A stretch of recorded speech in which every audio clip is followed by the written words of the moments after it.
The phone rang at precisely 7:30 a.m., just as it had every Tuesday for the past month. Thomas Reynolds didn't need to check the caller ID. His eldest son had become as predictable as a Swiss watch since Elizabeth passed away. "Dad, we need to talk about that beach house situation again." Adam said, his voice carrying that tone of forced patience that Thomas had come to despise. The one his son used when he thought his father was being stubborn rather than principled. Thomas gripped the coffee mug Elizabeth had given him last Christmas, the one with their wedding photo printed on the side. His hands weren't as steady as they used to be. "It's not a situation, Adam. It's your mother's house." "Mom's gone, Dad." The words hit like a physical blow. "It's been 6 months. You need to start making practical decisions about your finances." Thomas stared out the kitchen window at the bird feeder Elizabeth had installed. A cardinal landed on the perch, its bright red plumage a stark contrast to the gray winter morning. Elizabeth had loved cardinals, said they reminded her of hope during difficult times. "Your sister's been on my case about this too. Did you two coordinate your attacks, or is this just a happy coincidence?" "Dad, nobody's attacking you." Adam sighed. "Diana and I are worried. The property taxes alone are costing you nearly $5,000 a year, plus maintenance, insurance, utilities. You're looking at almost $15,000 annually for a house you never visit." Never visit. That was the part that stung the most because it was true. Elizabeth had gone to that beach house 4 times every year without fail. Spring, summer, fall, and once in winter for what she called her contemplation season. She always invited him. He always had some excuse: work commitments, even after he retired, golf tournaments, routine doctor appointments that could have been rescheduled. Now he wondered why he had been so reluctant to join her. Maybe because the house represented something he didn't understand about his wife, something private that she kept separate from their daily life together.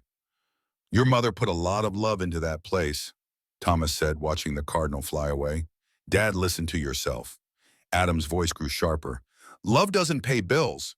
You're on a fixed income now. Social Security and your pension aren't going to stretch forever, especially with healthcare costs rising." This was always his angle, the practical financial argument. Adam worked in real estate development, so he saw everything in terms of market value and profit margins. He'd inherited Elizabeth's sharp mind for numbers, but none of her warmth. "Have you even been inside that house since Mom died?" Sarah's voice came through the speaker. She must have been listening on the extension from her home across town. "Because I went by there last month, and Dad, it's falling apart," she continued. "The paint is peeling, there's rust on the gate, and the whole place looks abandoned." Thomas's chest tightened. Elizabeth had always kept that house immaculate. She was proud of every detail, from the garden she'd planted along the front walkway to the rocking chairs she'd positioned perfectly on the wraparound porch. If it was deteriorating now, it meant she really was gone. "Maybe I should go take a look," he said quietly. "Why, Adam jumped in immediately. "Dad, you're 74 years old. You have no business driving 3 hours each way to look at a property you're going to sell anyway. Just list it with a realtor and be done with it." 74. He said it like Thomas was ancient, like he should be grateful they were even letting him make decisions about his own property. Elizabeth would have been furious if she'd heard the way they spoke to him. "The market's good right now," Sarah added. "Properties in that area are selling for $250,000 to $300,000. That's a significant amount of money, Dad. Money you could use for assisted living when the time comes." Assisted living. They'd been dropping hints about that for months too, ever since Elizabeth passed, as if losing his wife automatically made him incompetent to live independently. "I'm not ready for assisted living," Thomas said firmly. "Of course not," Adam replied in that condescending tone again. "But it's good to plan ahead, and selling the beach house would give you options." Options. They made it sound like they were doing him a favor, when what they really wanted was to secure their inheritance. He'd seen the way Adam looked at Elizabeth's jewelry collection when they were going through her things, the way Sarah had quickly claimed Elizabeth's good china for safekeeping. "I need time to think about this," he said. "Dad, you've had 6 months to think about it." Sarah's voice carried a hint of the impatience she usually reserved for her teenage daughters. "How much more time do you need? 6 months?" Had it really been that long since Elizabeth drew her last breath in the hospital room, her hand growing cold in his while machines beeped their final warnings? It felt like yesterday and a lifetime ago all at once. The longer you wait, the more money you're wasting, Adam said. And frankly, Dad, we're worried about your judgment lately. Yesterday, you told me you couldn't remember if you'd paid the electric bill, but you're holding on to a property that's costing you over $1,000 a month. That hit differently because there was truth in it. His mind had been foggy since Elizabeth died. Some days he forgot to eat lunch. Other days, he found himself standing in the kitchen, unable to remember what he'd come in there to do. The grief felt like a thick blanket that muffled everything around him. Maybe Adam is right, Sarah said, her voice softer now. Maybe it would be better to simplify things. Get rid of unnecessary expenses so you can focus on taking care of yourself. Taking care of himself. Such a clinical way to describe the process of learning how to live without the person who had been his partner in everything for nearly 4 decades. I'll think about it, he repeated. But even as he said the words, he knew they wouldn't be satisfied with that answer much longer. After he hung up, Thomas sat in the silence of their kitchen, surrounded by Elizabeth's things. Her reading glasses still sat on the counter next to yesterday's newspaper. Her coffee mug was still in the dish drainer, where he'd left it after washing it the morning she went into the hospital for the last time. The people who claim to love you the most are often the first ones to treat you like you've lost your mind when you're grieving. Maybe they were right. Maybe holding on to the beach house was just prolonging the inevitable. Maybe it was time to let go of the last piece of Elizabeth's world that he'd never really understood. 20 days passed before Thomas finally broke down and called Adam back. The pressure had been relentless, daily phone calls, surprise visits where Sarah would walk through the house, pointing out things that needed repair, and worst of all, the subtle suggestions that maybe he wasn't capable of managing his own affairs anymore. I'll do it, he said when Adam answered his phone. I'll sell the beach house. The relief in his son's voice was immediate and unmistakable. That's great, Dad. Really, you're making the smart choice here. I can recommend a realtor who specializes in coastal properties. She's very efficient. Efficient. That seemed to be the only quality that mattered to his children anymore. Not sentimental value, not memories, not the fact that their mother had considered that house her sanctuary. Before we list it, I want to go down there one more time, Thomas said, to collect any personal items that might still be there. There was a pause. Dad, is that really necessary? I mean, what could be there that's worth a 6-hour round trip? Your mother spent a lot of time there, Adam. There might be photographs, books, things that have sentimental value. Another pause longer this time. Okay, but don't go alone. Why don't Diane and I come with you? We can help you sort through everything. The last thing Thomas wanted was his children pawing through Elizabeth's private things, making snap decisions about what was worth keeping and what should be thrown away. They'd already done enough of that when they cleared out her closet. I need to do this myself, he said firmly. Dad, you're talking about a 3-hour drive each way. What if something happens? What if your car breaks down or you have a medical emergency? Medical emergency. They'd been using that phrase a lot lately, as if he were a ticking time bomb ready to collapse at any moment. Yes, he was 74. And yes, he took medication for high blood pressure and cholesterol, but he wasn't an invalid. I'll be fine, Adam. I've been driving longer than you've been alive. That's exactly what worries me, Sarah chimed in. She must have been listening on the extension again. Your reflexes aren't what they used to be, Dad. And you've been so distracted lately. Distracted. That was their polite way of saying they thought grief had made him senile. Maybe they weren't entirely wrong. He had been forgetting things, losing track of time, finding himself staring out the window for hours without realizing it.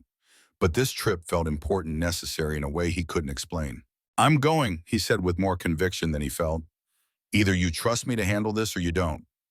Of course we trust you, Adam said quickly, though his tone suggested otherwise. We just worry about you. Maybe you could at least let us know when you're leaving and when you get back, just so we know you're safe. Check-ins like he was a teenager borrowing the family car. But he agreed because it was easier than arguing. And because some part of him was touched that they cared enough to worry, even if their concern felt more like an obligation than genuine affection. Thomas planned the trip for the following Saturday. Adam had offered to arrange for someone to drive him, but he declined. This was something he needed to do alone, without witnesses, without his children's running commentary about practicality and efficiency. The night before he left, he sat in Elizabeth's study looking through the photo albums she'd kept so meticulously organized. There were pictures from their early years together, their wedding, the kids when they were small and still thought he was wonderful. But as he flipped through the later albums, he noticed something strange. The photos became less frequent, and in the ones from recent years, Elizabeth was often alone. There she was at the beach house, sitting on the porch with a book in her lap. Another shot of her in what looked like a garden, though he didn't remember her ever mentioning gardening at the beach house. In several photos, she was smiling. But it was a different smile than the one she wore in their family pictures. This smile looked peaceful, content, in a way that made him realize how rarely he'd seen that expression on her face in recent years.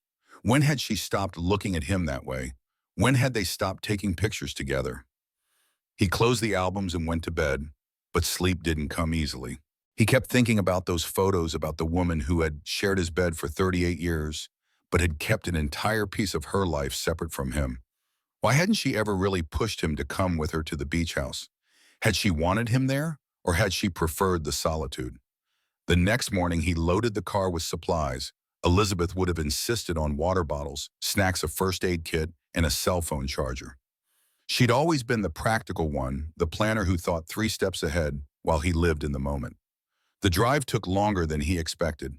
His hands cramped on the steering wheel, and he had to stop twice to stretch his legs and use the restroom.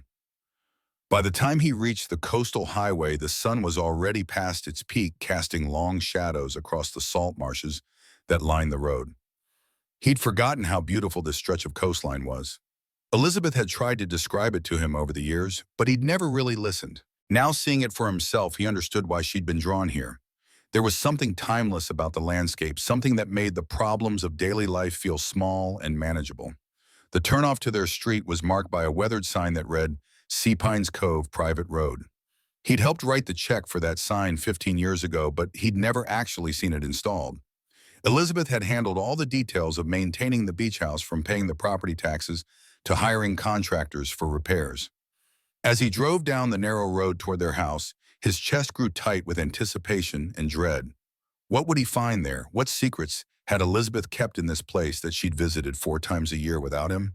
The house sat at the end of a dead-end street, partially hidden by mature palm trees and overgrown shrubs. He could see Sarah had been right about the property looking neglected. The paint was indeed peeling, and the metal gate that led to the front walkway had developed a coat of rust. He parked in the gravel driveway and sat for a moment, engine off, listening to the sound of waves in the distance. Elizabeth had always said the ocean called to her, and now he could hear what she meant. There was something hypnotic about the rhythm, something that seemed to slow down time itself. Taking a deep breath, he grabbed the house keys from his pocket and walked toward the front gate. His hand shook slightly as he reached for the latch. Whatever he found on the other side of this gate would change everything he thought he knew about his wife and his marriage. The rusty metal protested as he pulled it open. But when I opened the rusty gate, what I found wasn't abandonment, it was life. Because what he saw in the front yard wasn't abandonment and neglect. What he saw made his breath catch in his throat. The yard was immaculate, not just maintained, but lovingly cared for. Fresh flowers bloomed in neat rows along the walkway. The grass was recently mowed, and someone had even repaired the loose boards on the front porch steps. This wasn't the abandoned property Sarah had described. Someone was living here. His first instinct was to get back in the car and call the police.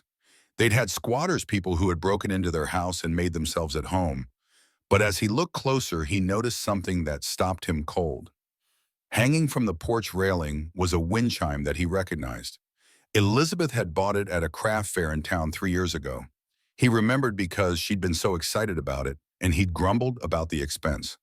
Children's laughter drifted from behind the house, followed by the sound of a woman's voice speaking in Spanish.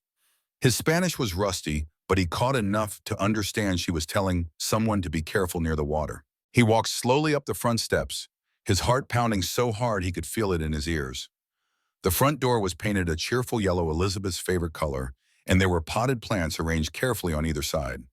Through the window, he could see furniture that looked familiar, but also things that definitely hadn't been there the last time he'd visited this house 20 years ago. Before he could knock, the door opened. A small Hispanic woman, probably in her 50s, stood in the doorway holding a dish towel. Her dark hair was streaked with gray and pulled back in a neat bun, and she wore a simple blue dress with an apron tied around her waist. When she saw him, her face went pale. Senor Thomas, she said in accented English, her voice barely above a whisper. She knew his name. This woman who was clearly living in his house knew who he was. I'm sorry, he managed to say. I think there's been some kind of mistake. This is my property. My wife and I own this house. The woman's eyes filled with tears, and she pressed the dish towel to her mouth. Senora Elizabeth, she whispered. She died 6 months ago, Thomas said gently, though his mind was racing. How did this woman know Elizabeth? And why was she crying about his wife's death, like she'd lost someone close to her? Please, the woman said, stepping back and gesturing for him to come inside. Please, I explain everything. My name is Rosa Hernandez. He hesitated for a moment, then stepped across the threshold into what had once been their beach house living room. The furniture was arranged differently than he remembered, and there were personal touches everywhere. Family photographs on the mantel, children's drawings stuck to the refrigerator, with magnets, a basket of yarn, and knitting needles beside one of the chairs. You've been living here, he said. It wasn't a question. Rosa nodded, tears streaming down her cheeks. 12 years, she said. Senor, she saved my family. 12 years, Thomas repeated, trying to process what she was telling him. Elizabeth knew you were living here for 12 years. She bring us here after Hurricane Isabella, Rosa explained, sitting down heavily in one of the chairs. We lose everything. Our home, our jobs, everything. We have nowhere to go. And Senor Elizabeth, she find us at the shelter. Hurricane Isabella, he remembered that storm. It had hit the coast hard in 2012, causing massive flooding and property damage. Elizabeth had been concerned about their beach house, and she'd driven down to check on it right after the hurricane passed. She'd come back saying the house was fine, just minor wind damage that she'd already arranged to have repaired. She'd never mentioned finding a homeless family. She'd never mentioned bringing anyone here to live. She said we could stay until we get back on our feet, Rosa continued. But then my husband Diego, he gets sick, cancer. And Senora Elizabeth, she say we family now. She say this our home too. Thomas sat down across from her, his legs suddenly feeling weak. Your husband had cancer. 5 years he fight, Rosa said, fresh tears flowing. Senora Elizabeth, she help us with medical bills. She drive him to treatments when I have to work. She like how you say angel. An angel. Elizabeth, who had always been generous with charities but practical about money, had been secretly supporting a family for 12 years. She'd been paying their medical bills, giving them a place to live, treating them like family. Where is your husband now? He asked. He passed 2 years ago, Rosa said quietly. Same sickness that takes Senora Elizabeth. The same sickness. Thomas felt like he'd been punched in the stomach. Elizabeth had cancer. Rosa's eyes widened and she covered her mouth with her hand. You not know, she whispered. Know what? His voice came out sharper than he intended. She fight cancer for 3 years, Rosa whispered. She come here for treatments at the hospital in Jacksonville. She say she not want to worry you, not want to be burdened. The room started spinning. Elizabeth had been fighting cancer for 3 years and he hadn't known. She'd been driving to Jacksonville for treatments, staying in this house being cared for by a woman he'd never met. The treatments, he said slowly. That's why she came here 4 times a year. Rosa nodded. Every 3 months she come for tests and treatment. She stay with us and we take care of her. She like mother to my children. Children. Thomas looked around the room again, really seeing it this time. The drawings on the refrigerator, the small shoes lined up by the back door, the video game controllers on the coffee table. How many children do you have? He asked. 3, Rosa said with a sad smile. Miguel is 22 now. He work at the marina. Lucia's 18. She start college this fall. And little Mateo, he is 15. They've lived here their entire lives, he realized. Since Miguel was 10, Lucia was 6. This is the only home Mateo has ever known. Thomas tried to imagine it. Elizabeth coming here every 3 months, not for relaxation or solitude like he'd thought, but for cancer treatments. Staying with his family who had become her second family, being surrounded by children who loved her, while she fought a disease she'd kept secret from her own husband. Why didn't she tell me? He asked, though he wasn't really expecting Rosa to answer. But she did. She say you have enough worry. She say you good man, but you not understand why she need this place. She say this her secret garden, where she can be sick without making everyone sad. A secret garden. That's how Elizabeth had seen this house, not as property or an investment, but as a refuge where she could be vulnerable without burdening the people she loved. The money, Thomas said suddenly. The maintenance costs, the utilities feeding your family. Where did the money come from? Rosa looked uncomfortable. She have job here. She work part-time at the art gallery in town. She say the money she make stay here for the house for us. Elizabeth had a job. His wife, who he thought was simply taking relaxing vacations 4 times a year, had been working to support another family while battling cancer alone. Sometimes the person sleeping beside you for decades is the one you know the least. Senor Thomas, Rosa said carefully, your children, they know about us. What do you mean?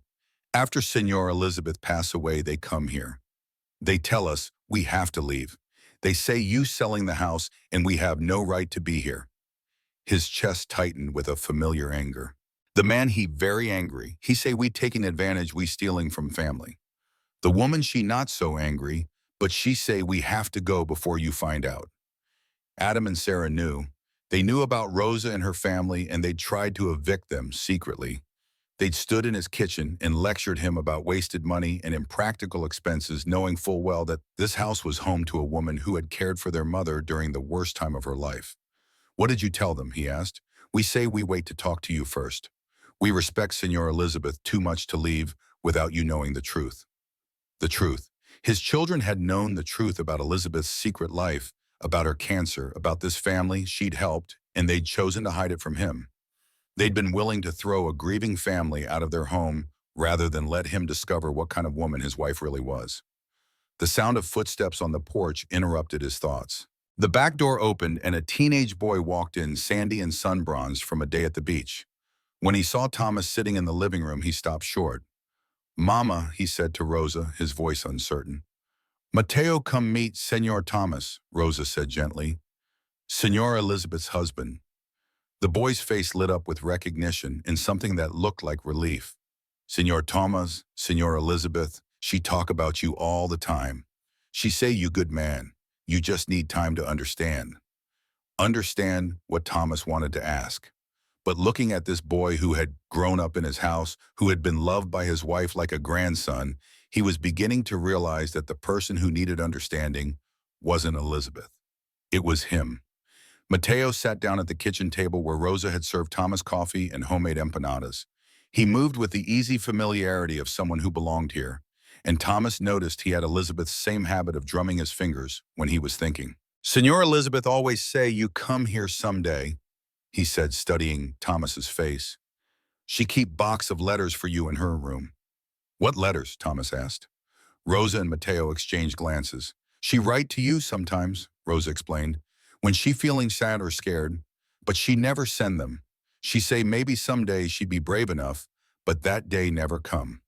His throat felt tight. Elizabeth had been writing letters to him that she never sent, pouring out feelings she couldn't share in person. Can I see them? Thomas asked. Rosa hesitated. Are you sure, Senor Thomas? Some things maybe they hurt to read? Thomas thought about that for a moment. In the past hour, he'd learned that his wife had battled cancer for 3 years without telling him that she'd been secretly supporting a family for 12 years, and that his own children had known about all of this and tried to cover it up. How much more could these letters hurt? I need to see them, he said. Rosa nodded and stood up. Mateo takes Senor Thomas to Senor Elizabeth's room. I get the box. Mateo led him down a hallway he barely remembered to a bedroom at the back of the house. When he opened the door, Thomas stepped into what was clearly Elizabeth's private sanctuary. The walls were painted a soft lavender and the windows faced the ocean. There was a desk positioned to catch the morning light and bookshelves lined with novels he'd never seen her read at home. She spent a lot of time here, Mateo said quietly, especially when she not feeling good from the medicine. On the nightstand beside the bed was a framed photograph that made Thomas's chest ache. It was a picture of the two of them from their honeymoon, young and hopeful and completely in love. Next to it was a more recent photo of Mateo, Lucia, and Miguel building a sandcastle on the beach. Rosa appeared in the doorway holding a wooden box that Thomas recognized. He'd made it for Elizabeth in their woodworking class 30 years ago. She'd claimed to love it, but he'd never known what she kept inside. Take your time, Rosa said, setting the box on the desk. We give you privacy. They left him alone with 30 years of his wife's secret thoughts. He sat down at her desk and opened the box with trembling hands. Inside were dozens of letters organized by date going back almost 12 years. The earliest ones were written on their regular household stationery. The later ones were on paper he didn't recognize, with a letterhead that read, Coastal Cancer Care Center. He picked up one from the middle of the stack, dated 3 years ago. My beloved Thomas, today, I found out that the cancer has come back. Dr. Martinez wants to start chemotherapy right away, but I asked for a few days to think about it. Not because I'm not going to fight, I am, but because I need to figure out how to do this without destroying the peace you found in your retirement. You've been so happy these past few months playing golf with Bill, working in the garden, you're reading those mystery novels you love. You smile more than you have in years. How can I take that away from you by telling you I'm sick? And I know what you're thinking as you read this, that I should have told you immediately that we should face this together. And you're right, but Thomas, you've spent 40 years taking care of everyone else. You worked 60-hour weeks to provide for our family. You held my hand through 2 miscarriages. You sat in waiting rooms during my mother's long illness. You've earned the right to be happy without worrying about me. Rosa says I'm being selfish, that I'm robbing you of the chance to be my hero one more time. But I've watched you be everyone's hero for so long. Maybe it's time for me to be my own hero. Maybe it's time for me to handle something difficult without leaning on you. The children don't need to know either. Adam is so busy with his new business, and Sarah has her hands full with the girls. They have their own lives to live. They shouldn't have to watch their mother fall apart. I hope someday I'll be brave enough to share these letters with you. I hope someday I'll be able to explain why I needed this place, why I needed Rosa and her family, why I needed to keep this part of my life separate. It's not because I love you less. It's because I love you too much to watch you suffer because of my suffering. I love you, Thomas. I've loved you every day for 35 years, even when we felt like strangers living in the same house. Especially then. Forever yours, Elizabeth. Thomas had to stop reading. His hands were shaking so badly he could barely hold the paper, and tears were streaming down his face. Elizabeth had been sick, scared, and fighting for her life. And she'd done it all alone because she wanted to protect him. But the worst part was that she was right. He had been happy in retirement. He'd been playing golf and reading books and puttering around the house, completely oblivious to his wife's pain. How had he become so disconnected from the person he'd shared his life with? She didn't tell you because she loved you too much to watch you suffer because of her suffering. He picked up another letter, this one from just a year ago. My dearest Thomas, today was a good day. The latest scans show the tumors are shrinking, and Dr. Martinez is optimistic about my prognosis. I actually felt well enough to help Rosa plant new flowers in the front garden. Mateo taught me how to braid friendship bracelets, and Lucia showed me pictures from her senior prom. These people have become my family in a way I never expected. When I'm here, I'm not just Elizabeth the wife or Elizabeth the mother. I'm just Elizabeth, a woman who loves flowers and teenage gossip and the sound of children laughing. I'd forgotten who that person was. I think about bringing you here sometimes. I imagine showing you the garden, introducing you to Miguel's girlfriend, watching you teach Mateo how to fish from the pier. But then I remember how uncomfortable you get around people. You don't know how you always feel like an outsider in other people's homes. This is my space, Thomas. For the first time in my adult life, I have a space that belongs completely to me. Does that make me selfish? Does that make me a bad wife? I don't think you'd understand. You've always been so self-contained, so sure of who you are and what you want. You don't need other people the way I do. You don't need the messiness of extended family and complicated relationships. But I do. I need Mateo asking me to help with his homework. I need Lucia calling me abuela and asking for advice about boys. I need Rosa's quiet strength and Diego's terrible jokes. I need to feel needed in a way that has nothing to do with managing a household or coordinating family schedules. Is it wrong that I'm happier here than I am at home? Is it wrong that when I think about dying, what makes me saddest isn't leaving you? Because I know you'll be fine, but leaving them, I love you, Thomas, but I love them too. And I don't know how to make those two loves fit together in one life. Forever yours, Elizabeth. Thomas set the letter down and stared out the window at the ocean Elizabeth had loved so much. She'd been right about him in some ways. He was uncomfortable around people he didn't know, and he did prefer the predictability of his own routines. But she'd been wrong about the most important thing. He wouldn't have been fine without her. He wasn't fine without her. There was a soft knock on the door and Rose appeared in. "You okay, Senor Thomas?"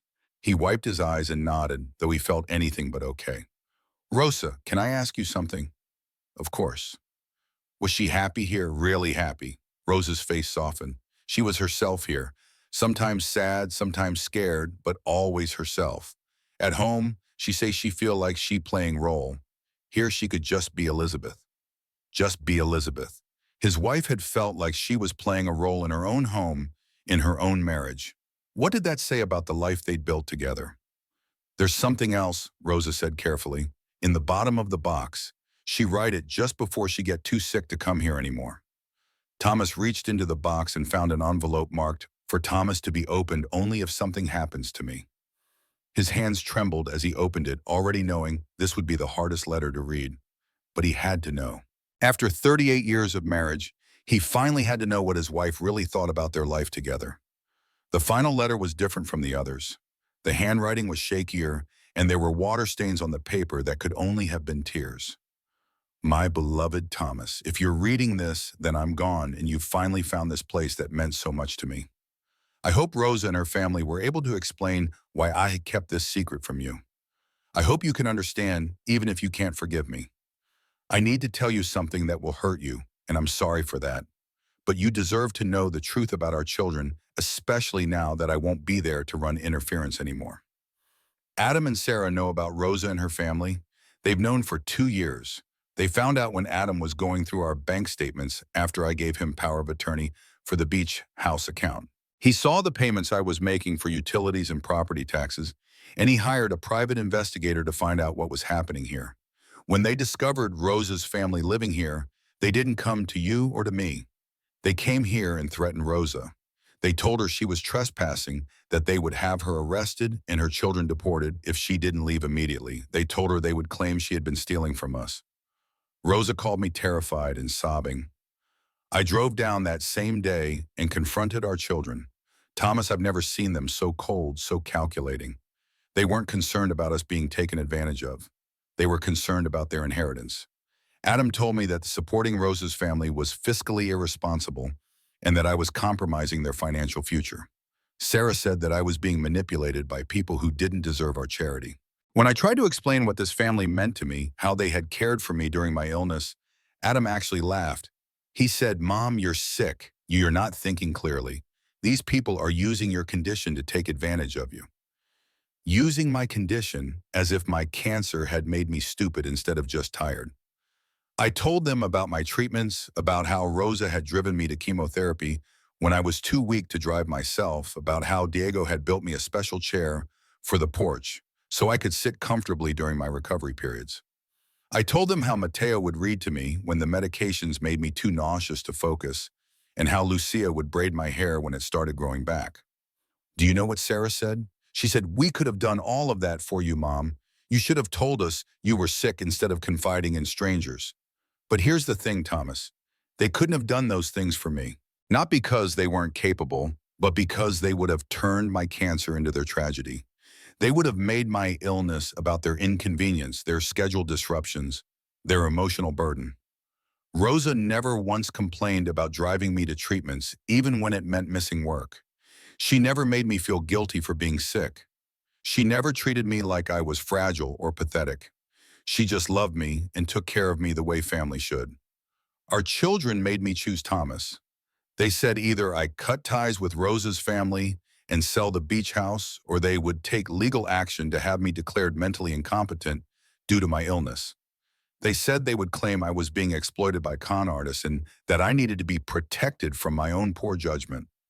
I chose Rosa's family. I chose the people who had never asked me for anything, but had given me everything I needed during the worst time of my life. Adam was furious. He said I was destroying our family legacy for people who weren't even American citizens. Sarah cried and said I was choosing strangers over my own children. But Thomas, they weren't strangers anymore. They were family in a way that Adam and Sarah had stopped being years ago. When did our children become so cruel? When did they stop seeing people as human beings and start seeing them only as financial assets or liabilities? I know we raised them better than this. I made them promise not to tell you about any of this while I was alive. I didn't want you to have to choose between your children and me. But now that I'm gone, you need to know who they really are. You need to know that when they pressure you to sell this house, it's not because they're worried about your finances. It's because they can't stand the thought of outsiders benefiting from what they consider their inheritance. Rosa has a letter from me giving her family the right to stay in this house for as long as they want. It's not legally binding, but it's my written intention. I also left money in a separate account to cover the house expenses for the next 5 years. Adam and Sarah don't know about this account. I'm telling you this not because I want you to feel obligated to honor my wishes, but because I want you to make an informed decision. If you choose to sell this house and ask Rosa's family to leave, that's your right. But if you do it knowing the truth about why our children want them gone. Thomas, you're a good man. You've always been a good man. You worked hard to provide for us. You were faithful and dependable, and you loved us the best way you knew how. But somewhere along the way, we stopped really seeing each other. We became roommates instead of partners. And our children learned to see relationships as transactions instead of connections. I don't blame you for this. I don't blame myself either. Not anymore. Sometimes people just drift apart even when they love each other. But I hope you can find your way back to the man you were when we were young, the man who cared more about being kind than being practical. Rose and her family loved me not because of what I could give them, but because of who I was when I was with them. I hope you can find people like that too. I hope you can find a family that loves you for who you are, not what you can give them. A family that chooses you back. All my love, always and forever, Elizabeth Thomas sat in that chair for a long time after finishing the letter, watching the sun set over the ocean through Elizabeth's bedroom window. His children hadn't just known about Elizabeth's secret life. They had actively tried to destroy it. They had threatened an innocent family and manipulated their sick mother, all to protect money that wasn't even rightfully theirs yet. The sound of cooking drifted from the kitchen. Rosa preparing dinner for her family just as she had done every night for 12 years in the house his wife had shared with them. The house his children wanted to sell out from under them. There was a soft knock on the door. Senor Thomas. It was Lucia Rosa's daughter. He'd heard her come home from work earlier. Mama says dinner is ready if you want to join us. Thomas looked up at this young woman who Elizabeth had watched grow from a little girl into an adult. She had Rosa's kind eyes and a shy smile that reminded him somehow of Elizabeth. You don't have to, she added quickly. Mama just thought maybe you're hungry and we always have too much food anyway. Too much food, Elizabeth had always complained that he never cooked enough when it was his turn to make dinner. She'd said he had no sense of proportion, that he couldn't cook for more than one person because he'd spent so many years eating alone while she was here, being part of a family that actually gathered around a table together every night. I'd like that, he said, standing up slowly. His legs were stiff from sitting so long, and his heart felt like it weighed 1,000 pounds. In the kitchen, Rosa had set an extra place at the table. Mateo was already seated telling Miguel about something that had happened at school. Miguel, who Thomas now saw looked like a younger version of his father in the family photos on the refrigerator, was teasing his little brother good-naturedly. Senor Thomas, Miguel said, standing up when Thomas entered the room. I'm sorry we couldn't meet under better circumstances. Senor Elizabeth talked about you all the time. She did. Oh yes, Lucia said, taking the seat beside him. She told us about your woodworking and how you built her that jewelry box she loved so much. She showed us pictures of the bookshelf you made for your old house. Elizabeth had talked about his woodworking. He'd given that up years ago after he retired and couldn't see the point in making furniture they didn't need, but she'd remembered it, had been proud enough of his work to share it with this family. She said you were very talented, Rosa added, serving him a plate of rice and beans with grilled chicken. She said you just forgot how much you loved creating things. As they ate dinner together, Thomas listened to this family talk about their day, their plans, their dreams. Carlos was excited about making the varsity soccer team. Lucia was nervous about starting college in the fall. Miguel was saving money to propose to his girlfriend, normal family conversation. The kind Elizabeth and he used to have with Adam and Sarah when they were young before they became adults, who only called when they wanted something or needed to lecture him about his life choices. Senor Thomas, Mateo said as Rosa served dessert, are you going to make us leave? The question hung in the air like a challenge. 3 generations of this family looking at him waiting to hear whether he would honor Elizabeth's wishes or bow to his children's pressure. Mateo, Rosa said sharply, that's not appropriate. It's okay, Thomas said. It's a fair question. He looked around the table at these people who had loved his wife when he was too distracted to see she needed loving, who had cared for her when he didn't even know she was sick, who had given her the family warmth that somehow their own family had lost along the way. His phone buzzed with a text message. Without looking, he knew it was either Adam or Sarah, checking to make sure he hadn't done anything foolish during his trip to the beach house. For the first time in months, he turned off his phone without reading the message. I don't know yet, he told Mateo honestly, but I promise I'll think about what's fair to everyone. The boy nodded, seeming to accept this answer. The conversation shifted to safer topics, but Thomas could feel the tension beneath the surface. These people's entire lives hung in the balance of his decision. He spent that night in Elizabeth's room, lying in the bed where she had recovered from chemotherapy treatments he never knew she'd endured. The sound of the ocean was different here than he'd expected. Not the harsh crashing he'd imagined, but a gentle, rhythmic whisper that seemed to ease the ache in his chest. In the morning, Rosa knocked softly on the door and brought him coffee in Elizabeth's favorite mug. The blue one with seashells painted around the rim. How did you sleep? She asked, settling into the chair by the window. Better than I have in months, he admitted. It was true. For the first time since Elizabeth died, he'd slept through the night without waking up reaching for her side of the bed. She sleep good here too, Rosa said. Even when she very sick, she say the ocean helped her rest. Thomas sipped the coffee, which was stronger and more flavorful than anything he'd been making for himself at home. Rosa, I need to ask you something and I want you to tell me the truth. She nodded, her dark eyes serious. Do you want to stay here, not because you feel obligated to honor Elizabeth's memory, but because this is really your home? Rosa was quiet for a long moment, looking out at the ocean. My children, they born in Puerto Rico, but they grow up here. Mateo, he never know any other home. Lucia, she graduate from high school here. Miguel, he meet his girlfriend at the marina where he work. This is not just where we live, Senor Thomas. This is where we belong. And me being here, does that feel strange to you? No, she said immediately. Feel right. Senor Elizabeth always say this house too big for one person. She say it need family to make it alive. Family. He'd been thinking about that word a lot since reading Elizabeth's letters. Blood didn't automatically make you family, and living in the same house didn't guarantee connection. Family was what you built with love and daily kindness and showing up for each other when it mattered. His phone had been buzzing with increasingly frantic messages since yesterday evening. He finally turned it on to find 17 missed calls and 23 text messages. Most were from Adam and Sarah, but some were from their spouses and even from Sarah's teenage daughters. The messages followed a predictable pattern. First concern, Dad, are you okay? You said you'd call when you got there. Then irritation. We're worried sick. Please respond immediately. Finally angered. This is ridiculous. We're driving down there. The last message sent at 6:00 that morning was from Adam. Dad, we know you're upset about something. We're leaving now and should be there by noon. Don't do anything crazy until we can talk. Don't do anything crazy like honoring his wife's wishes, like treating the people she loved with basic human decency. Thomas looked at Rosa, who was pretending not to notice his agitation, but clearly waiting to see what the phone calls meant for her family's future. My children are coming here, he said. They'll be here in a few hours. Fear flashed across her face.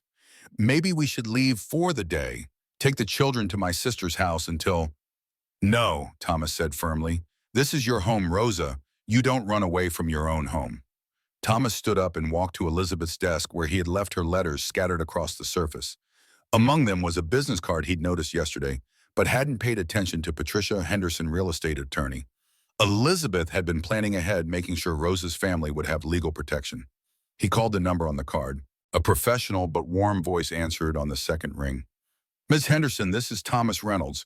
I believe my late wife, Elizabeth Reynolds, was a client of yours. Mr. Reynolds, yet Elizabeth was a dear friend as well as a client. I'm so sorry for your loss. She was an extraordinary woman. I'm at our beach house and I've discovered some things about my wife's arrangements here. I need to understand the legal situation regarding the family that's been living here. Of course, are you free this morning? I'm actually in my office today and I have all of Elizabeth's paperwork here. We could meet in person if you'd like. Thomas arranged to meet her in an hour, leaving Rosa with instructions to prepare lunch for 5 people. If his children wanted a confrontation, they could have it over a meal prepared by the woman they tried to intimidate. Patricia Henderson's office was in a converted Victorian house in the historic district of the nearest town. She was a woman in her 60s with silver hair and sharp eyes that reminded him of Elizabeth's when she was determined about something. Elizabeth came to me 3 years ago, she explained, spreading documents across her desk. She wanted to make sure Rosa's family would be protected if anything happened to her. We worked together to create several legal safeguards. She handed Thomas a folder thick with papers. There's a living trust that ensures the house can't be sold without providing Rosa's family with adequate notice and relocation assistance. There's also a life insurance policy that Elizabeth purchased specifically to cover the house expenses for 10 years. 10 years. Elizabeth had planned for a decade beyond her own death to make sure this family would be secure. Your children can't simply evict Rosa's family, Patricia continued. Elizabeth made sure of that, but more importantly, she left you with options. What kind of options? Thomas asked. Patricia smiled. Elizabeth was very specific about what she hoped you would choose to do, but she also knew she couldn't force your hand. She set up 3 possible scenarios, each with complete legal documentation. She pulled out 3 separate files. Option 1, you sell the house, but Rosa's family receives 6 months' notice and $50,000 in relocation assistance. Option 2, you maintain ownership but sign a long-term lease agreement with Rosa, making them official tenants with all the legal protections that provides. Option 3, she paused, studying his face. You transfer ownership of the house to Rosa's family outright, and you use the life insurance money Elizabeth left to purchase a smaller property nearby for yourself. A smaller property nearby. Elizabeth had even thought about where he might want to live if he chose to stay. She really thought of everything, didn't she? Elizabeth spent months working through every detail, Patricia said. She wanted to make sure no matter what you decided, everyone would be treated fairly. But Mr. Reynolds, I have to tell you, she hoped you would choose option 3. Why? Patricia leaned back in her chair. Because she said you'd been lost since you retired. She said you needed a purpose, a family that actually needed you, not just your money. She thought Rosa and her children could give you that. Thomas thought about Mateo asking for help with his homework, Lucia's shy smile when she'd invited him to dinner, Miguel's respectful handshake and genuine interest in his woodworking. When was the last time Adam or Sarah had asked for his advice about anything that didn't involve his finances? Your wife spent months planning for every possibility, Mr. Reynolds, but she hoped you would make one choice in particular. There's one more thing, Patricia said, handing him a sealed envelope. Elizabeth asked me to give you this only if you came here and met Rosa's family yourself. Inside the envelope was a short note in Elizabeth's handwriting. Thomas, if you're reading this, then you've seen what real family looks like. Don't let our children's greed destroy something beautiful. Choose love. Choose belonging. Choose the life we forgot how to give each other. All my love, Elizabeth. Thomas was still sitting in Patricia's office, staring at Elizabeth's final message when his phone rang. Adam. Dad, where the hell are you? We're at the house and there are people here claiming they live here. What's going on? Thomas could hear Sarah's voice in the background, sharp and angry. He could hear Mateo trying to explain something in his careful English and Rosa's worried responses. I'm handling some business in town, he said calmly. I'll be back in an hour. Dad, don't do anything stupid.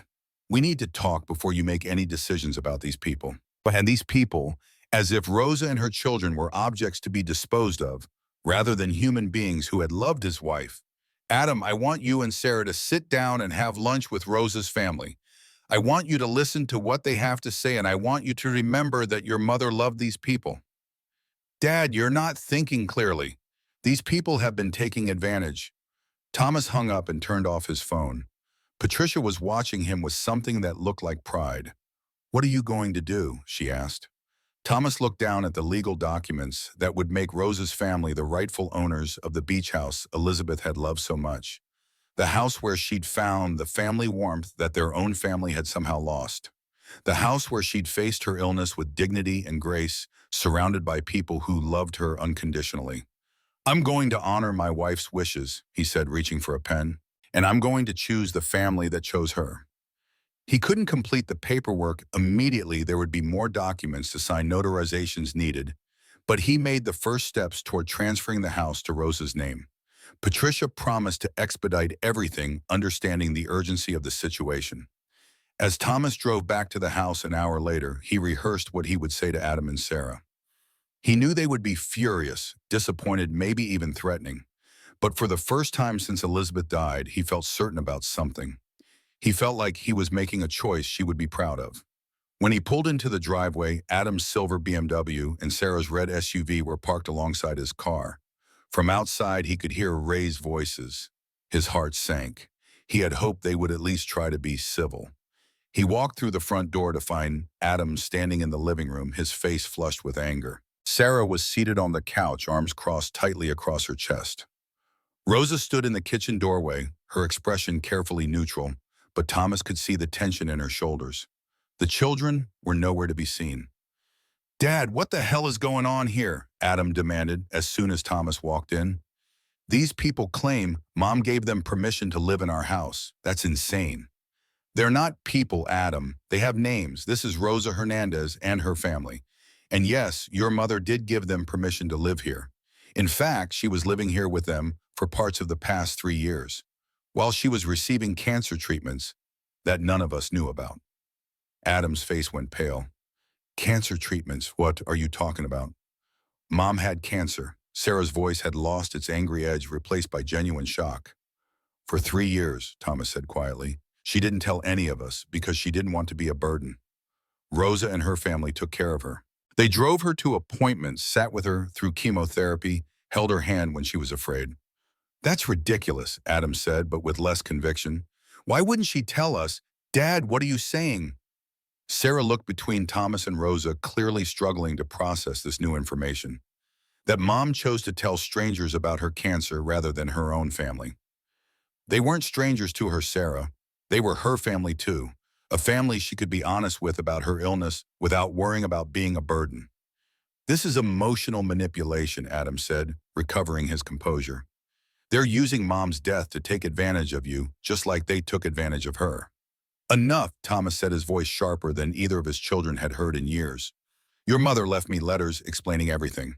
She told me about how you two found out about Rosa's family 2 years ago, about how you threatened to have Rosa deported if she didn't leave, about how you threatened to have your own mother declared mentally incompetent if she didn't cut ties with them." Sarah had the decency to look ashamed. Adam just looked defiant.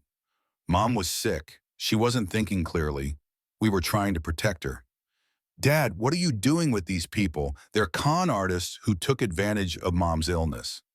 "No, Adam. The only people taking advantage here are the two of you trying to sell a house that's been home to this family for over a decade so you can protect what you see as your inheritance." The accusation hung in the air, sharp and undeniable. "Rosa, could you give us some privacy, please?" Thomas asked gently. She nodded and slipped quietly out the back door. Thomas could see through the window that she was joining her children on the beach, giving the Reynolds family space to have the conversation they needed to have. "I just came from Patricia Henderson's office," Thomas said once Rosa was gone. "She's the attorney who helped your mother set up legal protection for Rosa's family." "What kind of legal protection?" Adam asked, his real estate developer instincts clearly on alert. "The kind that means you can't evict them without 6 months' notice and $50,000 in relocation costs for starters." "That's outrageous," Adam exclaimed. "Mom couldn't possibly have." "She did, Adam. She did because she knew exactly what you would do when she was gone. She knew you would try to throw Rosa's family out on the street without a second thought. But she also wanted to give me a choice." "What kind of choice?" Sarah asked quietly. Her anger seemed to be giving way to a reluctant curiosity.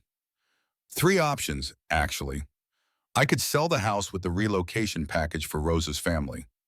I could maintain ownership but formalize a lease agreement making them tenants. Or I could transfer ownership of the house to them entirely. You can't be serious, Adam said. You're not actually considering giving our beach house to these people, are you? These people, Thomas repeated. Their names are Rosa, Miguel, Lucia, and Mateo. And yes, I am considering it. In fact, I've already started the paperwork. Dad, no, Sarah stood up clearly alarmed. That's insane. You can't just give away a $300,000 property to people you just met. I'm not giving it away, Sarah. I'm honoring your mother's wishes. She left money in a life insurance policy specifically to cover the house expenses for 10 years.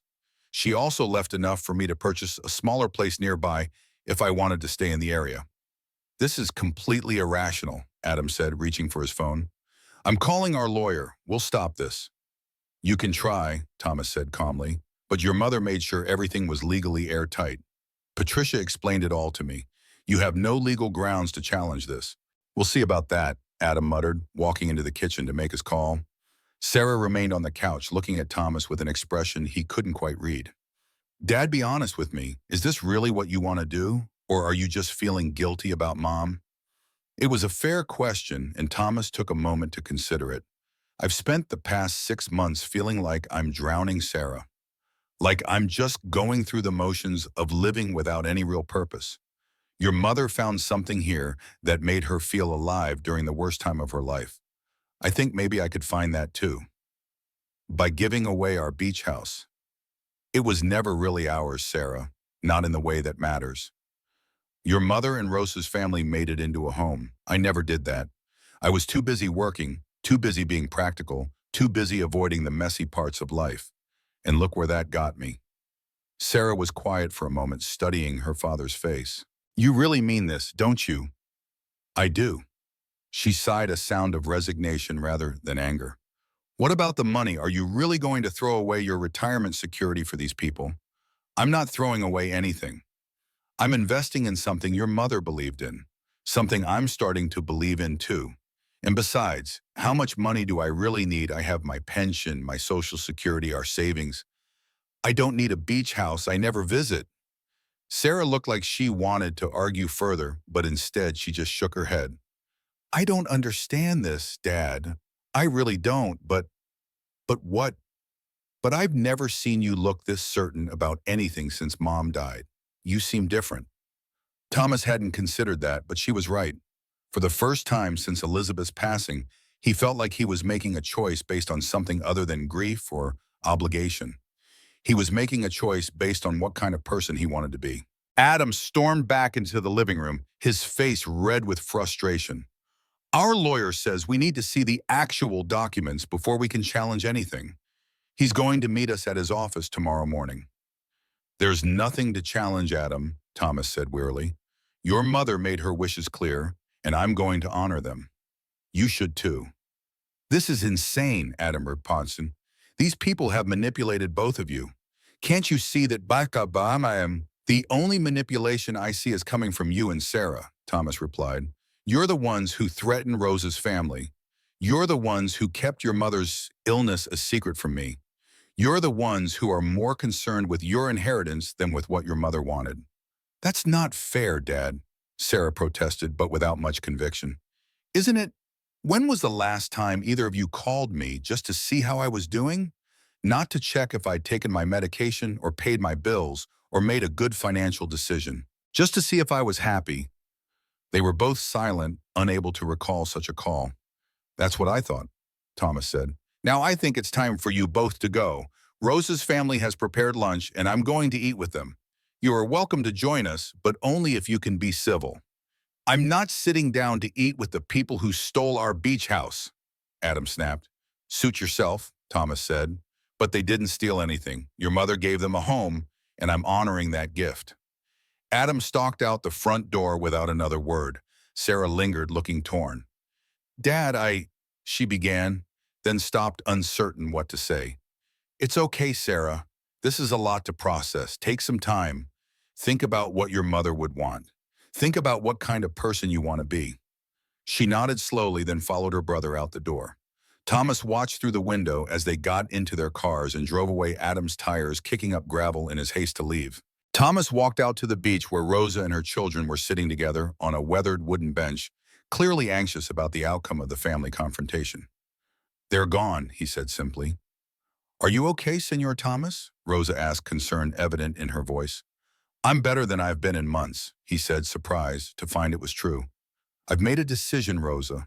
I'm going to transfer ownership of this house to you and your family, just like Elizabeth wanted. And I'm going to use the money she set aside to buy a smaller place nearby." Rosa's eyes filled with tears. "Senor Thomas, we can't accept—" "Yes, you can," he said gently. "Elizabeth wanted this. And after meeting you all, I want it too. This is your home. It should be in your name." "But where will you live?" Lucia asked. "I thought I might look for a small place near here, something close enough that I could visit sometimes, if that would be okay." "Visit," Miguel said with a grin. "Senor Thomas, you would always be welcome here anytime. This will always be your home too." "She wasn't just existing here, she was living," Mateo said softly, repeating something Elizabeth must have said to him. The profound understanding in the boy's eyes made Thomas's throat tight with emotion. "Thank you," he managed to say. "Now I believe lunch is waiting and I'm starving." As they walked back to the house together, Thomas felt something shift to him. The heavy weight of grief that had pressed on his chest for 6 months seemed to lighten slightly. He wasn't naive enough to think it would disappear completely. He would always miss Elizabeth, always regret the time they'd lost the connections they'd failed to maintain. But for the first time since her death, he felt like he might find a way forward, a way to honor her memory by truly living rather than just existing. Inside, Rosa bustled around the kitchen, setting the table for lunch. Mateo helped without being asked, placing napkins beside each plate. Lucia poured glasses of iced tea. Miguel brought in a basket of fresh rolls from the local bakery. "Sit, Senor Thomas," Rosa instructed, pulling out a chair for him. "You are family now." Family. Such a simple word, but one that held so much meaning. As Thomas took his place at the table, surrounded by people who had loved his wife, who were willing to welcome him into their lives, despite having just met him, he realized that Elizabeth had given him one final precious gift, the chance to be part of a real family again, one built on kindness and mutual care rather than obligation and expectation. The conversation flowed easily as they ate with the Hernandez family, sharing stories about Elizabeth that made Thomas both laugh and cry. He learned about how she had taught Lucia to paint watercolors, how she had helped Miguel apply for his job at the marina, how she had attended Mateo's school concerts even when she was weak from chemotherapy. "She came to my science fair last year," Mateo said, his eyes bright with the memory. "I won second place with my project about ocean pollution. She was so proud she bought ice cream for everyone." "She never missed Lucia's dance recitals," Rosa added. "Even when the doctors say she should rest, she insists on going." "She helped me write my college application essays," Lucia said shyly. "She say education is the most important thing, that no one can ever take it away from you." With each story, Thomas felt like he was meeting a version of his wife. He had never known a woman who made time for science fairs and dance recitals, who taught painting and edited college essays, who bought ice cream to celebrate second place. A woman who lived fully even as she was dying. As the afternoon wore on, he found himself sharing his own stories about Elizabeth, their early years together, the camping trips they took before the children were born, the way she would sing off-key in the shower every morning. The Hernandez family listened eagerly, filling in gaps in their knowledge of the woman who had become so important in their lives. For the first time, Thomas felt the true weight of what he had missed by not coming to the beach house with Elizabeth. He had missed knowing this version of his wife, the one who felt free to be herself here in a way she never did at home. He had missed being part of the swarm, chaotic, loving family that she had found when their own family had grown cold and distant. But it wasn't too late, he realized. Elizabeth had made sure of that. She had created this path for him, this opportunity to find what she had found, hear genuine connection, purpose, the joy of being needed for who you are rather than what you can provide. His phone rang again as they were clearing the lunch dishes. Adam no doubt calling to continue the argument or pressure him to change his mind. Thomas silenced the ringer and slipped the phone back into his pocket. Whatever Adam and Sarah decided to do, however they chose to respond to his decision, was up to them. He couldn't control their reactions, couldn't force them to understand or accept his choice. All he could do was follow his heart, honor Elizabeth's wishes, and try to build something meaningful from the ashes of his grief. She wasn't just existing here, she was living. And now, perhaps he could learn to do the same. 3 days later, Thomas sat in Patricia Henderson's office, signing the final paperwork that would transfer ownership of the beach house to Rosa and her family. The process had moved quickly thanks to Patricia's efficiency and Elizabeth's careful planning. "That's the last one," Patricia said, taking the signed document from him. "I'll file these today. The house will officially belong to the Hernandez family by the end of the week." Thomas felt a strange mixture of emotions as he set down the pen. There was sadness, of course. This house had been part of his and Elizabeth's life for decades, even if he had rarely visited. But there was also a sense of rightness, of honoring Elizabeth's wishes in a way that reflected who she truly was. "What about the other arrangements?" he asked. "The money Elizabeth set aside?" Patricia opened another folder on her desk. "The life insurance policy paid out last month. After setting aside the funds for the house expenses, there's enough for you to purchase a modest property in the area as Elizabeth intended. I've taken the liberty of asking a realtor friend to put together some options for you to look at." She slid a few property listings across the desk. Thomas glanced at them, small cottages and condos within a few miles of the beach house, all within his budget. "Thank you," he said, tucking the listings into his jacket pocket. "I'll look these over." "Have you spoken with your children since they left?" Patricia asked gently. Thomas sighed and shook his head. "They're not taking it well. Adam has threatened legal action, but I think that's just his anger talking. Sarah has been texting asking me to reconsider. I haven't responded to either of them." "Give them time," Patricia advised. "This is a significant change and they're processing their own grief and disappointment. Elizabeth believed they would come around eventually." Did she? Thomas hadn't considered that Elizabeth might have anticipated their children's reactions.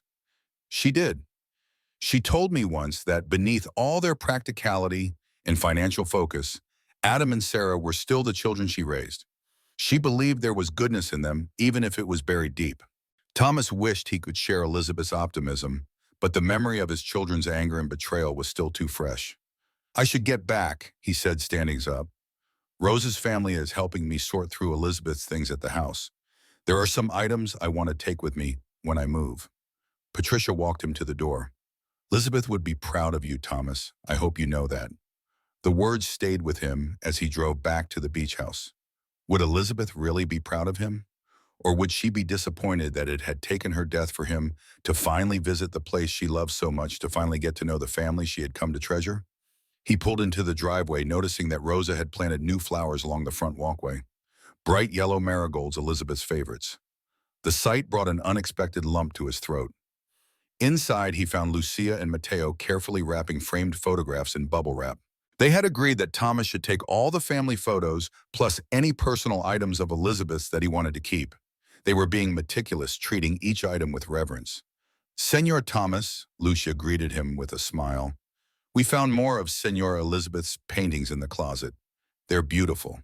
She gestured to a stack of watercolors leaning against the wall. Thomas hadn't even known Elizabeth painted. He picked up the top one, a sunset over the ocean, the colors bleeding together in a way that somehow perfectly captured the feeling of day slipping into evening. "She was very talented," he said softly. "She painted almost every day," Mateo added. "She said it helped her forget about being sick." Another piece of Elizabeth he had never known. How many other parts of her had he missed in their decades together?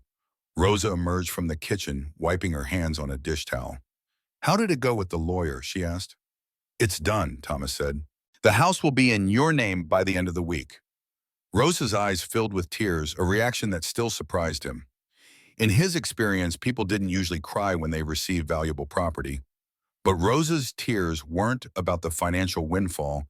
They were about belonging, about having a home that was truly hers after years of uncertainty. "Thank you," she said simply. "Don't thank me," Thomas replied. "Thank Elizabeth. This is what she wanted." "She wanted something for you too," Rosa said. "She left more letters in her desk. I find them this morning when I cleaning." She led him to Elizabeth's room where a small stack of envelopes sat on the desk. Unlike the letters in the wooden box, these were addressed to specific dates in the future. "For Thomas, 1 month after I'm gone. For Thomas, 6 months after I'm gone, and so on. The one on top was marked, for Thomas when he decides about the house. With trembling hands, he opened it. My dearest Thomas, if you're reading this, then you've made your decision about the beach house. Whatever you decided, I want you to know that I understand. There is no right or wrong choice here, only what feels true to you. But knowing you as I do, I suspect you have chosen to give the house to Rosa and her family. You've always had a generous heart, even when you try to hide it behind practicality and caution. It's one of the things I've always loved about you. Now I want to tell you something important. This is not the end of your story, Thomas. It's a new beginning. For too long, both of us allowed ourselves to become smaller versions of who we could be. We settled into routines and roles that were comfortable but not fulfilling. We stopped challenging each other, stopped growing together. I found my way back to myself here in this house with this family who needed me for more than just the practical things I could provide. They needed my stories, my wisdom, my presence. They reminded me that I was more than just a wife, a mother, a homemaker. I was a whole person with gifts to share. You are too, Thomas. You are so much more than the provider, the fixer, the responsible one. You have gifts to share: your woodworking, your patience, your quiet wisdom, your capacity for deep listening. Rosa's family can see those gifts even if our own children have forgotten how to look. I hope you'll consider staying nearby. Not because you feel obligated or guilty, but because I believe you might find what I found here, a chance to be your whole self again, to be needed and appreciated for who you are, not just what you can do for others. Whatever you decide, know that my love for you was never in question. Even when we were strangers living in the same house, even when we lost the knack of really seeing each other, I loved you. I just wish I had been brave enough to show you all of me while I still could. Forever yours, Elizabeth. P.S. Check the garage at the beach house. There's something there I've been saving for you. Thomas wiped tears from his eyes as he finished reading. Elizabeth had known him so well. Known he would choose to give the house to Rosa's family. Known he would need encouragement afterward. Known he would doubt himself. You're a good man, Thomas. You've always been. You just forgot how to see the beauty in unexpected places. He folded the letter carefully and put it in his pocket. Then he made his way to the garage, curious about what Elizabeth might have left for him. The garage had always been used for storage, rather than parking, filled with beach equipment, tools, and boxes of holiday decorations. But as he opened the door, he immediately saw what Elizabeth had been referring to. In the center of the space, covered with a canvas tarp, was a woodworking bench. Not just any bench, but a professional-grade setup without a lathe, various saws, and an impressive array of hand tools arranged neatly on a pegboard wall. On the workbench sat another envelope with his name on it. Inside was a simple note: remember who you used to be. It's never too late to create something beautiful. E. Thomas ran his hand over the smooth surface of the workbench. He had loved woodworking, once finding peace in the process of turning raw lumber into something useful and beautiful. He had given it up after retirement, telling himself it was impractical to keep making things they didn't need. But Elizabeth had remembered. She had created this space for him, hoping he would find his way back to something that had once brought him joy. She set this up 2 years ago, Rosa said from the doorway. She says she hopes someday you would use it. I don't even know if I remember how, Thomas admitted. Mateo, he want to learn woodworking, Rosa said casually. He asked many questions about the tools. Perhaps you could teach him. Thomas looked at her, recognizing the gentle manipulation for what it was, and offering a way to give him purpose, to make him feel needed. I suppose I could try, he said, if he's interested. Rosa smiled, knowing she had accomplished her goal. He very interested. He asked about you every day. As Thomas began to examine the tools more closely, he heard a car pull into the driveway. Rosa tensed beside him. Are you expecting someone? He asked. She shook her head. Thomas stepped outside the garage to see a familiar red SUV parked next to his car. Sarah was getting out alone and without the angry expression he had last seen on her face.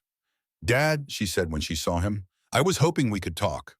Thomas glanced at Rosa, who nodded, and quietly retreated into the house, giving them privacy. Let's sit on the porch, he suggested, leading Sarah to the 2 rocking chairs that faced the ocean. For a few moments they sat in awkward silence, the gentle creaking of the chairs the only sound between them. I'm not here to fight, Sarah finally said. I've been doing a lot of thinking since the other day. Oh, Thomas kept his voice neutral, uncertain where this was headed. When you said Mom had cancer for 3 years and none of us knew, she hesitated, her voice catching. I haven't been able to stop thinking about that, about her going through that alone. She wasn't alone, Thomas reminded her gently. She had Rosa and her family. But she should have had us too, Sarah said, tears forming in her eyes. She should have been able to tell us. The fact that she didn't says something about the family we became. Thomas finished for her. Sarah nodded miserably. Adam's still furious. He's meeting with lawyers trying to find a way to challenge the transfer of the house. But I kept thinking about what you asked us. When was the last time we called, just to see if you were happy? And I couldn't remember. Not once since Mom died. Maybe not for years before that. Thomas was surprised by her self-awareness. Sarah had always been the more empathetic of his children, but she had still gotten caught up in the practical concerns of managing his life after Elizabeth died, rather than actually connecting with him. I'm not proud of how I've treated you, she continued, or how Adam and I acted when we found out about Rose's family. Mom was right, we were more concerned about our inheritance than about what she wanted or needed. Why are you telling me this? Thomas asked. What do you want, Sarah? She looked hurt by the question, but he needed to know if this was genuine remorse or just another attempt to manipulate him. I don't want anything, Dad. I don't want to lose you too. Mom kept so much of herself from us because we made her feel like she couldn't be honest. I don't want to make the same mistake with you. There was a sincerity in her voice that Thomas couldn't dismiss. He had raised Sarah to be thoughtful and compassionate. Those qualities had been overshadowed by pragmatism in recent years, but perhaps they weren't completely gone. I'm still transferring the house to Rosa, he said, watching her face for a reaction. I know, she said, surprising him again, and I understand why. I met Mateo this morning before you got here. He showed me Mom's paintings, told me how she taught him to play chess, how she never missed his soccer games. Her voice broke on the last words, and Thomas realized what was really behind her tears. Not anger at losing the house, but grief at losing the mother she never truly knew. She was different here, Thomas said softly. I can see that now. The mom I knew would never have taken up painting or gone to a school soccer game. She was always so busy, so focused on running the house, organizing our lives. Here she seems like a whole person, Thomas finished. Not just a wife and mother, but a woman with her own interests and passions. Sarah nodded, wiping tears from her cheeks. I wish I had known her like that. So do I, Thomas admitted, but she gave us both a second chance in her way. She made sure Rose's family would be protected, but she also made sure I would have the resources to stay nearby if I chose to. She believed our family could heal even after she was gone. Do you believe that? Sarah asked, looking at him directly. Thomas considered the question carefully. Did he believe his relationship with his children could be repaired? With Sarah sitting beside him now with genuine remorse, it seemed possible. With Adam and his regime, righteous anger, it seemed less likely. I believe it's worth trying, he said finally. Elizabeth never gave up on any of us. I don't think I should either. Sarah reached over and squeezed his hand, a small gesture, but one that felt like the first step towards something new. I want to get to know them, she said, nodding toward the house where Rosa's family was now watching them warily through the window. The people Mom loved. Will you introduce me properly this time? Thomas felt a surge of hope at her words. Perhaps Elizabeth had been right about their children after all. Perhaps there was goodness in them, waiting to be rediscovered. I'd like that, he said, standing up and offering Sarah his hand. Inside, Rosa was preparing dinner, her movements quick and nervous. She had clearly been anticipating another confrontation. Rosa, Thomas said, Sarah would like to start over, to get to know you and your family properly. Rosa looked skeptical, but nodded politely. We were just about to eat, she said. There's plenty if you want to join us. I'd like that, Sarah said, if it's not an imposition. No imposition, Rosa replied, though her tone was guarded. Mateo said another place, please. The teenager who had been hovering in the doorway nodded and grabbed another plate from the cabinet. He studied Sarah with undisguised curiosity. You look like Senora Elizabeth, he said, around the eyes. Sarah looked startled by the observation, then pleased. Thank you, she said. I've always been told I look more like my father. No is definitely the eyes, Mateo insisted. Senora Elizabeth had same expression with Jiwishamamelon when she thinking hard about something. Dinner was initially awkward with conversations stilted and careful. But gradually, as Sarah asked genuine questions about their lives and shared her own memories of Elizabeth, the tension began to ease. By dessert, Lucia was showing Sarah her college acceptance letters, and Miguel was discussing his plans to propose to his girlfriend. Mom helped me pick out the ring, he told Sarah, pulling a small box from his pocket. Inside was a simple but elegant diamond solitaire. She went with me to every store until we found the perfect one. Said Jennifer would love this because it's classic but not flashy. Sarah stared at the ring, processing this new facet of her mother, a woman who helped a young man shop for an engagement ring, who had opinions about jewelry styles and knew the tastes of a girl she had probably met only a few times. It's beautiful, she said. Mom always did have good taste. As the evening progressed, Thomas watched his daughter slowly relax, laughing at Mateo's jokes, offering to help Lucia with her college scholarship applications, genuinely connecting with these people who had been such an important part of Elizabeth's life. When Sarah finally left, promising to return soon, Thomas walked her to her car. "Thank you," he said simply. "For what?" "For being willing to see them as people, not just obstacles." She hugged him tightly, something she hadn't done in years. "I'm sorry, Dad, for everything. And I'll talk to Adam. I don't know if I can change his mind, but I'll try." After she drove away, Thomas returned to the porch where Rosa was sitting with a cup of tea, gazing out at the darkening ocean. "Your daughter, she is more like Elizabeth than she knows," Rosa said, making room for him in the adjacent chair. "You think so?" "Yes, she listened, really listened, not just waiting for chance to speak.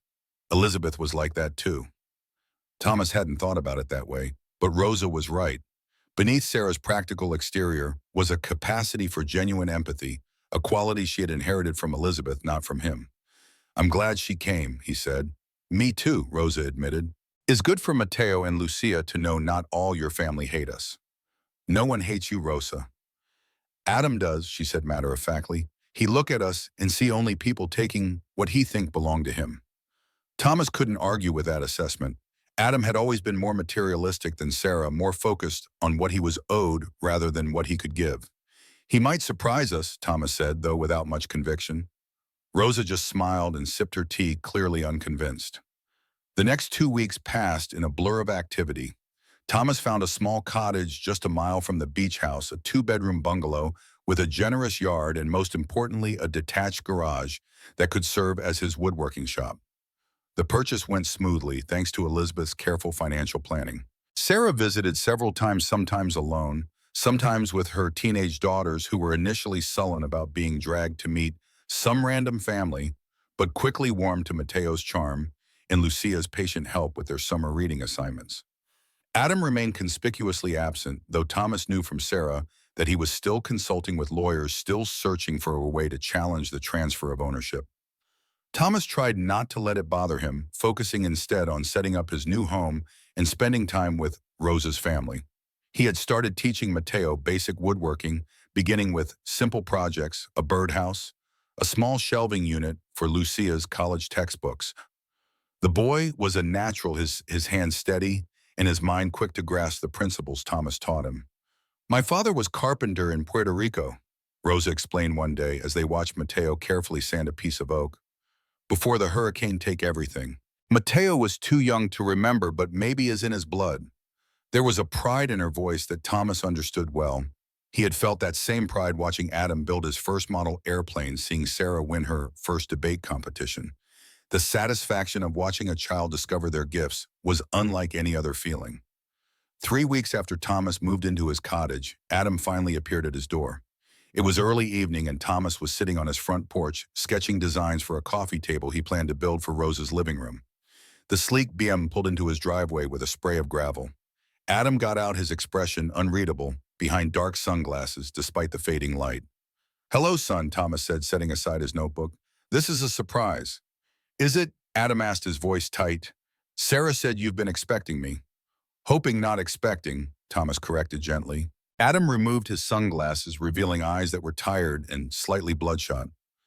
"I talked to 3 different lawyers," he said without preamble. "They all said the same thing. Mom's arrangements are legally sound. There's no way to challenge the transfer without making ourselves look like greedy, heartless children trying to evict a family that cared for their dying mother. That was never my intention, Thomas said, to make you look bad. Wasn't it? Adam shot back. You chose them over us, just like Mom did. Thomas sighed. They were getting off to a bad start, exactly what he had hoped to avoid. Would you like to come inside? He offered. I have beer in the fridge. Adam hesitated, then nodded stiffly. Thomas led him into the cottage, which was still sparsely furnished, but already felt like home, in a way the big house he had shared with Elizabeth never quite had. His woodworking projects were everywhere. A half-finished bookcase in the living room. Coasters he had turned on the lathe, a set of salad bowls waiting to be oiled. You're making furniture again, Adam observed, picking up one of the coasters and examining the inlay pattern. Yes, Thomas said, retrieving 2 beers from the refrigerator. It feels good to create something with my hands again. Adam accepted the beer, but didn't drink, turning the bottle slowly between his palms. I found Mom's medical records, he said abruptly. I had to know if it was true about the cancer. It was. Stage 3 breast cancer diagnosed 3 years ago, multiple rounds of chemotherapy, radiation, 2 surgeries, all at Jacksonville Memorial Hospital, just like you said. I'm sorry you had to find out that way, Thomas said, genuinely meaning it. She should have told us all. Why didn't she? Adam asked, and for the first time Thomas heard the hurt beneath the anger. Did she really think we wouldn't want to help her, that we would make it about ourselves? Thomas chose his next words carefully. I think she believed she was protecting him. Me from where you and Sarah from disruption to your busy lives. And yes, I think she feared your reaction might focus more on the practical implications than on her emotional needs. That's not fair, Adam protested, but without his usual vehemence. Maybe not, Thomas conceded. But it was her perception based on how our family relationships had evolved. We all got so caught up in our own lives, in the roles we had assigned each other, that we stopped seeing each other as whole people. Adam took a long swallow of his beer, considering this. I've been thinking about what you said at the beach house, he finally admitted. About when was the last time I called just to see if you were happy. I couldn't remember either. It was the closest thing to an acknowledgement of wrongdoing Thomas was likely to get from his proud son, and he accepted it for what it was, a small crack in the armor of Adam's self-righteousness. It's not too late to start, Thomas said, for any of us. Adam glanced around the cottage, taking in the simple furnishings, the view of the garden through the kitchen window, the woodworking projects that spoke of renewed purpose. You really are okay with all of this, aren't you? He asked. Giving away a valuable property, moving into this place, spending time with strangers. They're not strangers to me anymore, Adam. And yes, I'm more than okay with it. For the first time since your mother died, I feel like I'm living, not just existing. Adam looked skeptical, but less hostile than before. Sarah says they're nice people, that they really loved Mom. They did, they do, and they've welcomed me into their lives with an openness that humbles me. You could experience that too if you were willing. Adam snorted softly, but it wasn't an outright rejection. I'm not promising anything, he said, but Sarah invited me to dinner at the beach house next weekend, some kind of celebration for the girl Lucia getting a scholarship. I told her I'd think about it. It was more than Thomas had hoped for. He knew better than to push. That would be nice, he said simply. She's a remarkable young woman. Reminds me a bit of Sarah at that age, actually.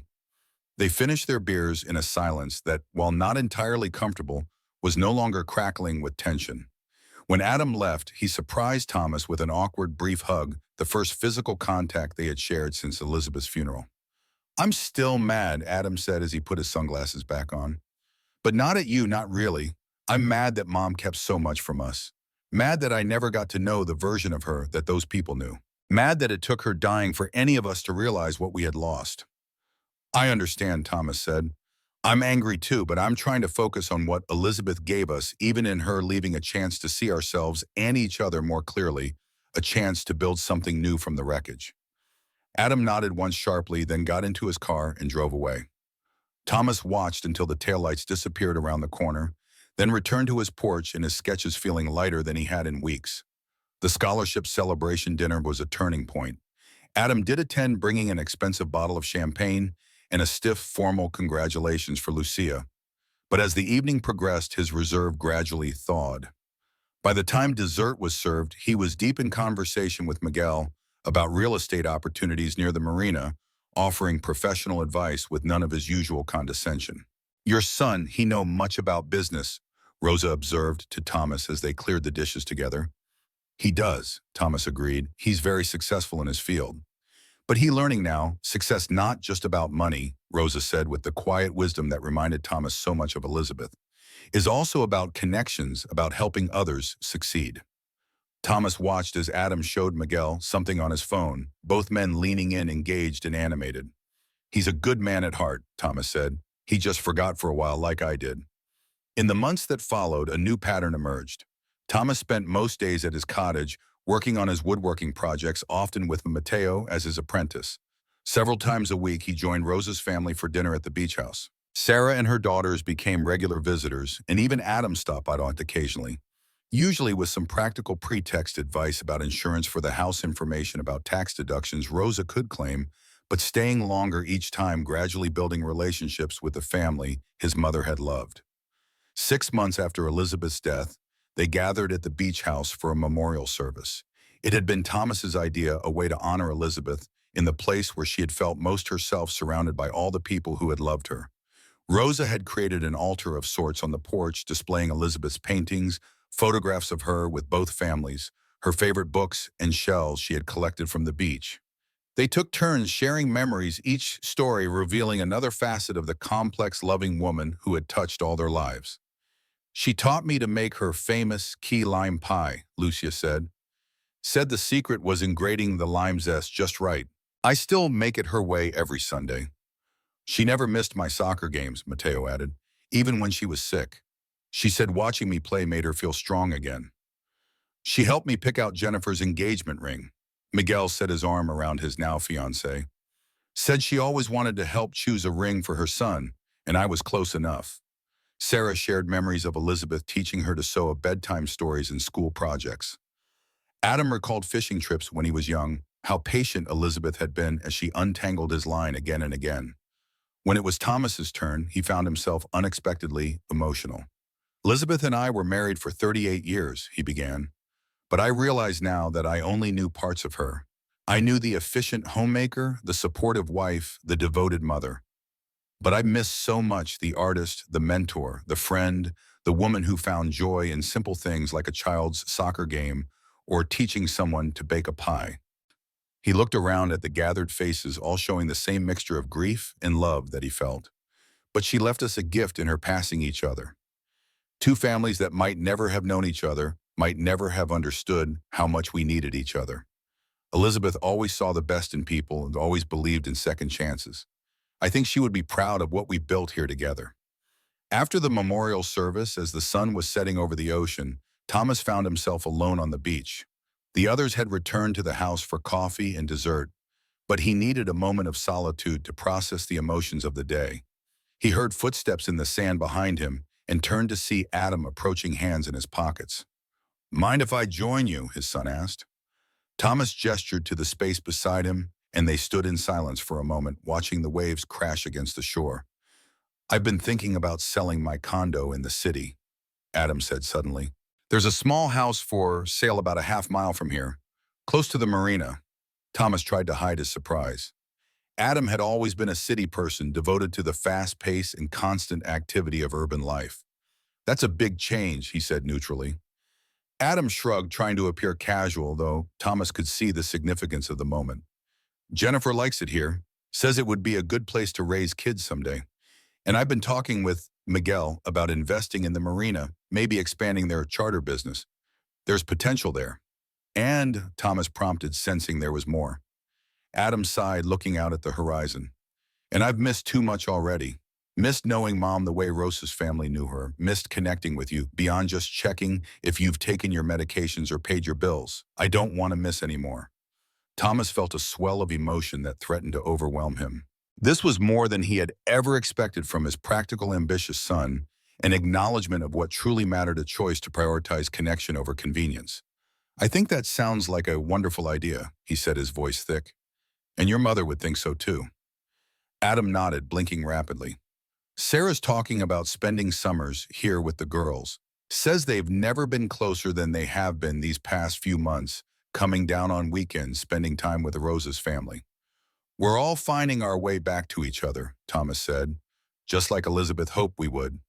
They stood together as the last rays of sunlight disappeared, leaving the sky painted in shades of purple and deep blue. From the house, they could hear laughter and music, Mateo trying to teach Sarah's daughters to dance, Rosa calling everyone for dessert, the sounds of a family gathering. I hope you can find a family that loves you for who you are, not what you can give them. A family that chooses you back. Elizabeth's words echoed in Thomas's mind as he and Adam turned to walk back to the house. She had given him exactly that, not one family, but two blended together by love and loss and the determination to honor her memory by truly seeing each other. As he stepped onto the porch, Thomas paused, looking through the window at the scene in Sarah's side. Rosa was serving slices of key lime pie made from Elizabeth's recipe. Lucia was showing Sarah photos from her first week of college. Miguel and Jennifer were sitting close together and on the couch planning their future. Mateo was demonstrating a dance move to Sarah's giggling daughters. It was chaotic and warm and utterly alive. Thomas felt a presence beside him, as real as if Elizabeth were standing there. "You were right," he whispered to the night air. "It was never too late to create something beautiful." In the soft evening breeze, he could almost hear her answer, "You're a good man, Thomas. You've always been. You just forgot how to see the beauty in unexpected places." With a heart full of gratitude, he stepped inside to join his family, all of them bound not by blood, but by love, by choice, by the legacy of a woman who had seen the best in each of them even when they couldn't see it in themselves. She wasn't just existing here, she was living. And now, finally, so was he.